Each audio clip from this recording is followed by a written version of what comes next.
আসসালামু আলাইকুম সবাইকে লার্নিং পয়েন্ট ইউটিউব চ্যানেল থেকে স্বাগত জানাচ্ছি আরও একবার। দেশ এবং দেশের বাইরে থেকে যারা প্রতিনিয়ত আমাদেরকে দেখছেন সবাইকে অসংখ্য ধন্যবাদ জানাচ্ছি। আজকে খুবই গুরুত্বপূর্ণ একটি বিষয় নিয়ে আলোচনা করতে আসছি, সেটা হচ্ছে যারা ব্যাংক অ্যাকাউন্ট খুলে দেশের বাইরে অথবা দেশের বিভিন্ন জায়গায় অবস্থান করছেন, তবে ব্যাংক অ্যাকাউন্টে কোনো প্রকার লেনদেন করছেন না, তাদের জন্য কী ধরনের বিপদ আসতে পারে বা অ্যাকাউন্টে কী ধরনের ঝামেলা হতে পারে সেই বিষয়গুলো নিয়ে আজকে আলোচনা করব। তাই পুরো বিষয়টি নিয়ে আশা করি সাথে থাকবেন। আমরা চেষ্টা করব যে আপনাদেরকে প্রত্যেকটি বিষয়ে বুঝিয়ে বলার জন্য। ওকে, তো আমাদের আজকে যে কোয়েশ্চনটি সেটা হচ্ছে ব্যাংক অ্যাকাউন্ট খুলে আপনি যদি লেনদেন না করেন সেক্ষেত্রে আপনার জন্য কী ধরনের বিপদ হতে পারে সে বিষয়গুলো নিয়ে আলোচনা করব। তো প্রথম এই প্রশ্নটির উত্তর হচ্ছে যে ব্যাংক অ্যাকাউন্ট খুলে যদি আপনি কোনো প্রকার লেনদেন না করেন সেই ক্ষেত্রে আইনগতভাবে আপনি কোনো ঝামেলায় পড়বেন না, এটা হচ্ছে প্রথম কথা।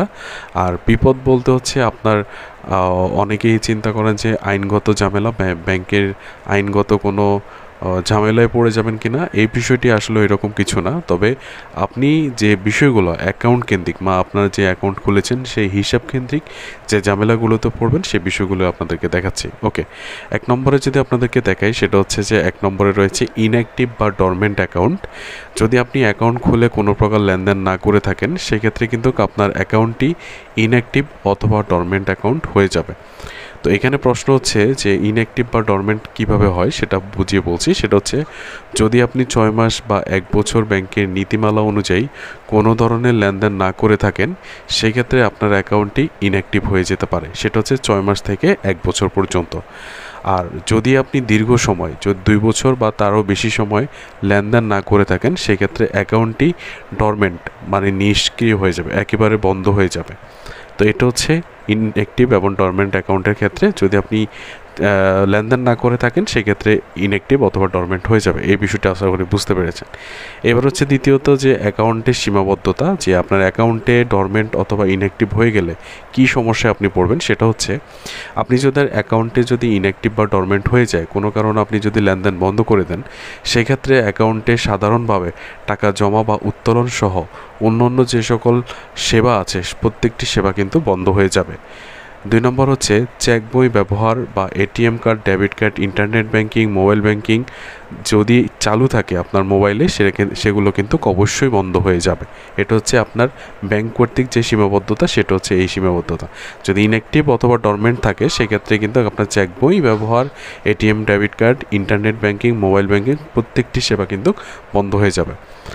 3 নম্বর পয়েন্ট হচ্ছে নিয়মিত চার্জ কাটা। মনে করেন আপনি অ্যাকাউন্টটি খুলে রেখেছেন যে কোনো ব্যাংকে, বাংলাদেশের যে কোনো ব্যাংকে আপনি অ্যাকাউন্ট খুলেছেন, সেটা হতে পারে সেভিংস অ্যাকাউন্ট অথবা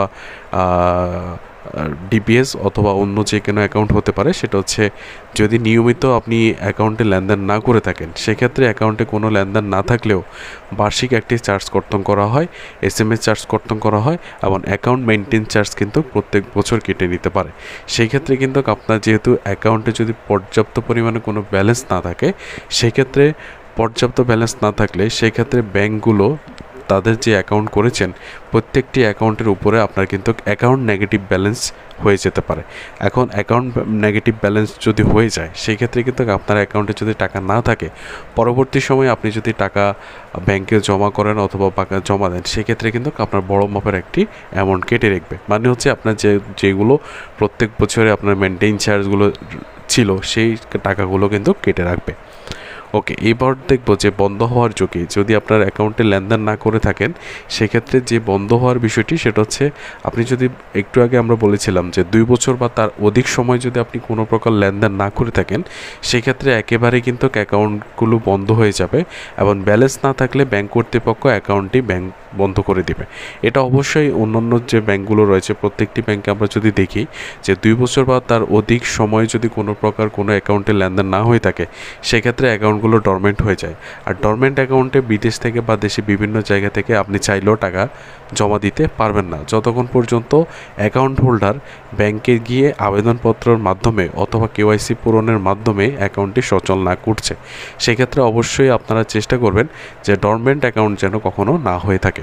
5 নম্বরে যদি আমরা খেয়াল করে দেখি, পুনঃসক্রিয়করণের ঝামেলা, মানে আপনি চাচ্ছেন যে যদি আপনার অ্যাকাউন্টটি ডরমেন্ট অথবা ইনঅ্যাক্টিভ হয়ে যায়, তো আপনি চাচ্ছেন যে অ্যাকাউন্টটি আবার পুনরায় চালু করার জন্য। সেই ক্ষেত্রে কিন্তু নিষ্ক্রিয় অ্যাকাউন্ট আবার চালু করতে হলে ব্যাংকে গিয়ে আবেদন করতে হবে আপনাকে, এবং জাতীয় পরিচয়পত্র সহ অন্যান্য সকল ডকুমেন্টস কিন্তু আপনাকে নতুন করে আবার জমা দিতে হবে।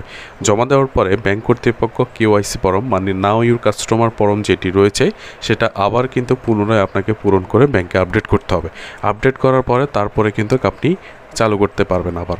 তো সেই ক্ষেত্রে অবশ্যই বলবো আপনাকে যে অ্যাকাউন্ট কখনো যেন ডরমেন্ট না হয়ে থাকে। ডরমেন্ট হলে কিন্তু পুনরায় আবার সেই অ্যাকাউন্টে আপনার অনেকগুলো ঝামেলা করে অ্যাকাউন্ট কিন্তু সচল করতে হবে। এক্ষেত্রে আপনার কী করণীয়, আপনি যে অ্যাকাউন্টটি করেছেন যদি আপনার অ্যাকাউন্টটি ডরমেন্ট হয়ে যায় বা অ্যাকাউন্টে যদি আপনি ইনঅ্যাক্টিভ হয়ে যায়, সেক্ষেত্রে আপনি কী করতে পারেন, আপনার করণীয়টা কী? মনে করেন দেশের বাইরে যারা আছেন তারা কিন্তু অ্যাকাউন্টগুলো বিভিন্ন ব্যাংকে আপনারা খুলে চলে গিয়েছেন, অথবা দেশের বিভিন্ন জায়গায় আপনারা অ্যাকাউন্ট খুলেছেন যে কোনো একটি কাজে, এখন পর্যন্ত অ্যাকাউন্টটি ব্যবহার করছেন না। সেক্ষেত্রে আপনাদেরকে বলবো যে কমপক্ষে 6 মাসে যে কোনো একটি আপনাকে লেনদেন করতে পারেন।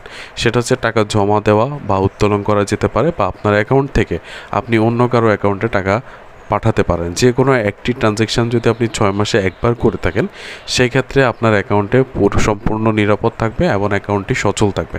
আর যদি আপনি 6 মাস বা 1 বছর বা 2 বছর যদি কোনো প্রকার আপনি কোনো ট্রানজ্যাকশান যদি না করে থাকেন ব্যক্তিগতভাবে, সেই ক্ষেত্রে কিন্তু আপনার অ্যাকাউন্টটি স্বয়ংক্রিয়ভাবে কিন্তু আপনার অ্যাকাউন্টটি ইনঅ্যাক্টিভ অথবা হচ্ছে ডরমেন্ট হয়ে যেতে পারে। সেক্ষেত্রে আমরা অবশ্যই কাস্টমারদেরকে বলবো যে আপনাদের সুবিধার্থে আপনারা অবশ্যই 6 মাসে যে কোনো একটি লেনদেন করে থাকবেন। অ্যাকাউন্ট ব্যবহার না করলে তা অবশ্যই বন্ধ করে দিতে হবে, যাতে আপনার চার্জগুলো নেগেটিভ চার্জ হিসেবে ধরা না হয়, অথবা আপনারা যদি চার্জ না কাটা হয়, সেক্ষেত্রে অবশ্যই অ্যাকাউন্টটি আপনারা বন্ধ করে দেবেন। যদি আপনি কোনো কারণে অ্যাকাউন্টে 2 বছর বা তার অধিক সময় ধরে যদি লেনদেন করতে না পারেন, সেক্ষেত্রে আপনার উচিত ব্যাংকে গিয়ে অ্যাকাউন্টটি বন্ধ করে দেওয়া। ওকে, আশা করি বুঝতে পেরেছেন এই দুইটি কাজ করলে। তবে যেহেতু সেভিংস অ্যাকাউন্টের ক্ষেত্রে আপনারা অবশ্যই জানেন যে সেভিংস অ্যাকাউন্টগুলো হচ্ছে এমন একটা অ্যাকাউন্ট, এটা কিন্তু যে কোনো সময় লাগতে পারে। সেক্ষেত্রে অবশ্যই মাথায় রাখবেন যে এই সেভিংস অ্যাকাউন্টগুলোতে আপনারা সবসময় চেষ্টা করবেন যে 6 মাসে অন্তত একবার হলেও লেনদেন করার জন্য। আর ডিপিএস যারা করে থাকেন, ডিপিএস বিভিন্ন ব্যাংকে ডিপিএস করে থাকেন, তো অনেকে দেখা যাচ্ছে কি ডিপিএস একটা করে আসছে কিন্তু 3-4 মাস হয়ে গেছে বা 5 মাস হয়ে গেছে, কোনো প্রকার টাকা জমা দিচ্ছে না।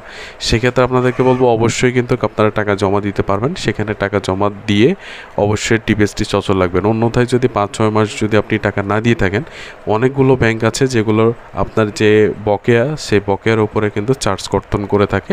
পরবর্তীতে কিন্তু আপনারা ডিপিএসগুলো ক্লোজ করতে গেলে সেই চার্জ কিন্তু আপনার ডিপিএস অ্যাকাউন্ট থেকে কেটে রেখে দেবে।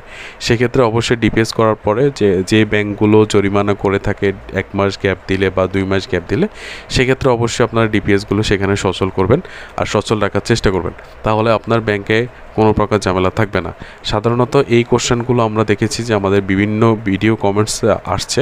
তো এই বিষয়ে আপনাদের কাছে একটি বিষয় জানার, অবশ্যই আপনি আমাকে জানাবেন যে আপনার ব্যাংক অ্যাকাউন্টটি এখন পর্যন্ত আপনি কত লেনদেন করেছেন বা কতদিন পর্যন্ত আপনি লেনদেন করেন না, এই বিষয়টি আমাদেরকে জানাতে পারেন। তাহলে আমরা একটা সদুত্তর আপনাদেরকে দেওয়ার চেষ্টা করব। আপনার ব্যাংক অ্যাকাউন্টটি করার পর থেকে, আপনি ব্যাংক অ্যাকাউন্ট করার পর থেকে কতদিন পর্যন্ত এখনও পর্যন্ত লেনদেন করেন না, সে বিষয়টি আপনি আমাদেরকে জানাতে পারেন। সবাইকে ধন্যবাদ জানিয়ে বিদায় নিচ্ছি। দেখা হচ্ছে পরবর্তী কোনো ভিডিওতে। সে পর্যন্ত সবাই অনেক ভালো থাকবেন, আর অবশ্যই আমাদের চ্যানেলটি সাবস্ক্রাইব করবেন, কেননা আমরা প্রত্যেকটি ব্যাংক রিলেটেড ভিডিও কিন্তু আমাদের চ্যানেলটিতে আপলোড করে থাকি। সবাইকে ধন্যবাদ জানিয়ে বিদায় নিচ্ছি। আসসালামু আলাইকুম ওয়া রাহমাতুল্লাহ।